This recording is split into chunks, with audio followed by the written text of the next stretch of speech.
ನಗುತ್ತಾ ನಗುತ್ತಾ ಬಾಳು ನೀನು ನೂರು ವರ್ಷ ಎಂದು ಹೀಗೆ ಇರಲಿ ಹರ್ಷ ಹರ್ಷ ಬಾಳಿನ ದೀಪ ನಿನ್ನ ನಗು ದೇವರ ರೂಪ ನೀನೆ ಮಗು ನಗುತ್ತಾ ನಗುತ್ತಾ ಬಾಳು ನೀನು ನೂರು ವರ್ಷ ಎಂದು ಹೀಗೆ ಇರಲಿ ಹರ್ಷ ಹರ್ಷ ಉಲ್ಲಾಸದ ಶುಭ ದಿನಕ್ಕೆ ಸಂತೋಷವೇ ಉಡುಗೊರೆಯೋ ಮಾಡ್ತಿರೋದಕ್ಕೆ ಉಮೇಶ್ ಶೆಟ್ಟರು ಸಾಕ್ಷಿ ಇದ್ದಾರೆ. ಏನೇ ಇರಲಿ ಇಲ್ಲಿ ನಿರಂತರವಾಗಿ ಜನಗಳ ಸೇವೆಯನ್ನು ಮಾಡ್ತಾ ಇದ್ದಾರೆ. ಆ ದೃಷ್ಟಿಯಿಂದ ಯಾವತ್ತೂ ಕೂಡ ನಿಮ್ಮೆಲ್ಲರ ಆಶೀರ್ವಾದ ಉಮೇಶ್ ಶೆಟ್ಟರು ಮತ್ತು ಅವರ ಕುಟುಂಬದ ಮೇಲೆ ಇರಲಿ. ಯಾಕೆಂದರೆ ಪಂಚ ಬಂದಾಗ ನೀವು ಅವನಿಗೆ ರಾಜಕೀಯದಲ್ಲಿ ಜನ್ಮ ಕೊಟ್ಟಿದ್ದೀರಾ. ಎಲ್ಲೇ ಹುಟ್ಟಿದ್ರು ಕೂಡ ಕರ್ಮಭೂಮಿಯಿಂದ ಅವ್ರು ಗೋವಿಂದ ನಗರ. ಆ ದೃಷ್ಟಿಯಿಂದ ಇವತ್ತು ಇಲ್ಲಿ ಒಂದು ಕೆಲಸ ಮಾಡಿದ್ದಾರೆ, ಕೆಲಸ ಮಾಡ್ತಾ ಇದ್ದಾರೆ. ಮುಂದಿನ ದಿನಗಳಲ್ಲಿ 2028ರಲ್ಲಿ ಮತ್ತೊಮ್ಮೆ ಶಾಸಕರಾಗಿ ಆಯ್ಕೆ ಆಗಲಿ, ಅವ್ರಿಗೆ ಒಳ್ಳೆಯದಾಗಲಿ ಅಂತ ನಮ್ಮೆಲ್ಲರ ಪರವಾಗಿ ಕೇಳ್ತಾ ಇದ್ದೀವಿ. 33% ಸಿಗಲೇಬೇಕು, ಮಾಡೇ ಮಾಡ್ತೇನೆ ನಾನು ನಿಂತುಕೊಂಡೆ ಈ ದೇಶದ ಜನರಿಗೋಸ್ಕರ ಅಂತ ನಿನ್ನೆ ಹೇಳಿದ್ದಾರೆ. ಆದ್ರಿಂದಾಗಿ ಆ ಒಂದು ನಿಲುವು ಖಂಡಿತವಾಗಲೂ ನೀವೆಲ್ಲರೂ ತಾಯಂದಿರು ಅವ್ರ ಜೊತೆ ಶಕ್ತಿ ಕೊಟ್ಟು ನಿಂತರೆ ಖಂಡಿತವಾಗಲೂ ಅದೆಲ್ಲ ಕೈಗೊಳ್ಳುತ್ತೆ ಅಂತ ಬಂದಂತ ಎಲ್ಲ ತಾಯಂದಿರಿಗೆ ಮತ್ತೊಮ್ಮೆ ನಿಮಗೆ ಅಭಿನಂದನೆ ಸಲ್ಲಿಸ್ತಾ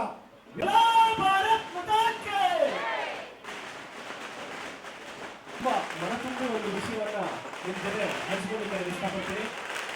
ಏನು 2023ರಲ್ಲಿ ನಡೀತು. ಈ ಸಂದರ್ಭದಲ್ಲಿ ಒಂದು ಅದ್ಭುತವಾದಂತಹ ಒಂದು ಮಾತು, ಒಂದು ಡೈಲಾಗ್, ಒಂದು ಫೇಮಸ್ ಡೈಲಾಗ್ ಮೇಲಕ್ಕೆತ್ತಾರೆ. ಆ ರೀತಿ ಮುಂದಿನ ಬಾರಿ ನಮ್ಮ ಉಮೇಶ್ ಶೆಟ್ಟಿ ಅವರನ್ನ ಪರ್ಮನೆಂಟ್ ಆಗಿ ಅವರನ್ನ ನಾಯಕರನ್ನಾಗಿ ಈ ಕ್ಷೇತ್ರದ ನಮ್ಮ ಪ್ರಜೆಗಳು, ನಮ್ಮ ಬಂಧುಗಳು ಅವರನ್ನ ಆಯ್ಕೆ ಮಾಡ್ತಾರೆ ಅಂತ ಹೇಳಿ ಅನ್ಕೊಂಡು ಶ್ರೀ ಉಮೇಶ್ ಶೆಟ್ಟಿ ಅವರಿಗೆ ಬಲೋ ಭಾರತ್ ಮಾತಾ ಕಿ ಉಮೇಶ್ ಶೆಟ್ಟಿ ಅವರಿಗೆ ಹುಟ್ಟುಹಬ್ಬದ ಹಾರ್ದಿಕ ಶುಭಾಶಯಗಳು.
ಸ್ನೇಹಜೀವಿ ನಮ್ಮೆಲ್ಲರ ಮೆಚ್ಚಿನ ಅಣ್ಣ ಕೆ ಉಮೇಶ್ ಅಣ್ಣ ಶೆಟ್ಟಿ ಅಣ್ಣನವರಿಗೆ ಮುಂದಿನ ಕಾರ್ಯಕ್ರಮ ಸ್ಟಾರ್ಟ್ ಆಗುತ್ತೆ. ಸೋಮಶೇಖರ್ ಇರಬೇಕು, ಮಂಜುನಾಥ್ ಇರಬೇಕು, ಶರತ್ ಸಿಂಗ್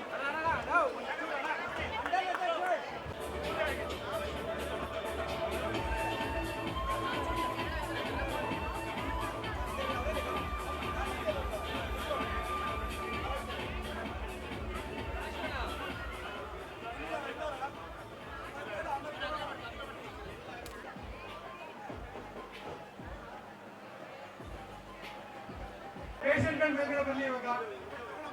ಚೆನ್ನಿಮಣಿ ಚೆನ್ನಿಮಣಿಯರು, ತೇನ್ಮಣಿ, ಗಣೇಶ್ ರಾವ್, ಮಹಾಲಕ್ಷ್ಮಿ, ಆಕಾಶ್, ಜಯಶ್ರೀ ಅವರು ಬನ್ನಿ.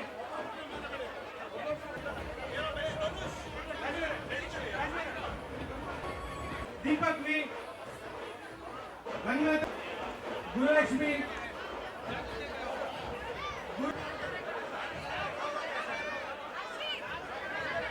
ಮಂಜುಳಾ, ಸುನೀಲ್ ಪಿಸೆ,